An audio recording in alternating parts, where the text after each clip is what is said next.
Like, you just knew something was about to happen. Next thing you know, you just seen KRS come, somebody punch one of the dudes on the side, KRS grabs dude and... You are now watching the one and only Premium Culture Network. Life is lyrical. So once upon a time, PM Don said a few things about KRS that the teacher did not take kindly to, which would result in the infamous night in which PM Don allegedly got thrown off the stage during a performance. I'ma let KRS-One as well as Dredge from Black Sheep, who was also performing that night, tell you exactly what had happened. Make sure y'all hit that like and subscribe button if you want to see the channel grow, man. This is Care from Life. Let's work. What originally happened was after an onslaught of, in other words, we're not with this whole black consciousness thing, like they were trying to establish themselves. And in establishing themselves, they were saying they mentioned me to like downplay what I'm doing, big up whatever it was they were doing. Fine, but if you do it once or twice, okay, you got it. 3, 4, yo, what's up, 5, 6. Then I pick up a magazine, Details magazine, and in Details magazine, quote, Public Enemy is making mountains out of molehills. KRS-One wants to be a teacher, but a teacher of what? And NWA is not saying anything at all anyway, end of quote. This got me highly upset because I got very emotional. I wouldn't say I lost my temper, I would say I found my temper. So what happened then is we met at a certain club one day. We just happened to be at the same club at the same time. Actually, it was T-Money's birthday party, and all the rappers were there actually. But all the rappers came, but they came with their crew. Like Flavor Unit came, you know, that came with Latifah, Naughty by Nature, Lakim Shabazz, and then everybody had a posse. T-Money and Lover came with his little crew, that's the Long Island crew. So in other words, it was your fault that PM Dawn was there, and you saw KRS-One come through the door and did not alert the person that was playing. This, that, and the other, EPMD, Super Cat was in the house. Right. Everybody was in the house, and we were in the house. And PM Dawn was in the house. There's a bunch of groups performing, you know what I'm saying, KRS being one of them. You know what I'm saying, you know, PM Dawn was probably the nicest guys on the set. Just to say, when you looking at the show, you know, kind of just bugging on seeing PM Dawn, like, oh, okay. And out of nowhere, you know what I'm saying, you just see some cats walking on stage, the DJ gets yoked, thrown to the side, all of a sudden you heard. I was like, oh my, what's going on?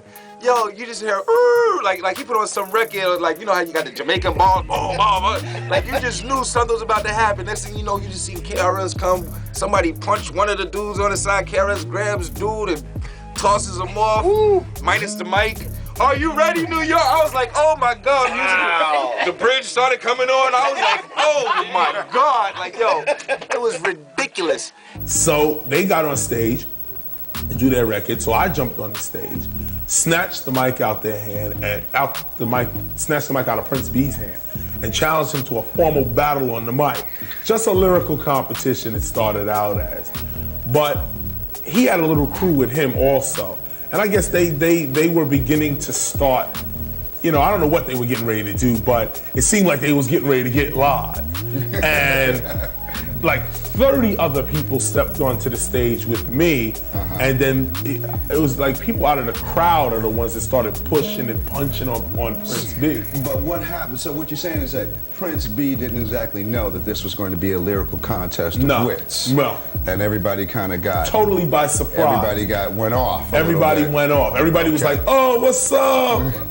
And then it just got 1, 2, 3, and bam. He was off the stage in the audience, and the audience started stomping him too. Because a lot of people think that the audience wasn't with it, and they was booing, and I endangered their lives. Total lie. Yeah. The audience was totally with it, and as a matter of fact, it was totally, the party was rocking after that. And this is my word, he kills it. Drops the mic, and they're like, okay, Black Sheep, y'all ready? And I'm like, wow. You cannot hold grudges.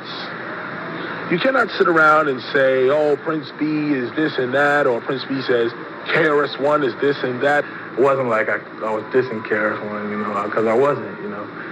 If he was a teacher to me, you know what I mean? And he was, you know, his music was very eye-opening to me at the time. It's just that, you know, I was just questioning. I I was doing the same thing KRS says, you know, just to question everything. It would only be correct in response for me to extend that same respect. The beef does not continue. It is something that happened, it's over, and it's done with. Maybe eventually in the future we might do records together, maybe movies together. Maybe he might throw me off the stage. Who knows? The point of the matter here is that two spiritual leaders have come together again. Yo, I'm mad KRS was reading the apology like my G had a court order. Sometimes these things do happen, man, but I want to say that PM Don is absolutely legendary. Rest in power to Prince B. Salute to KRS-One, one of the GOATs, man. I always appreciate y'all. This is Care from Life, always wishing y'all peace, love, lyrics.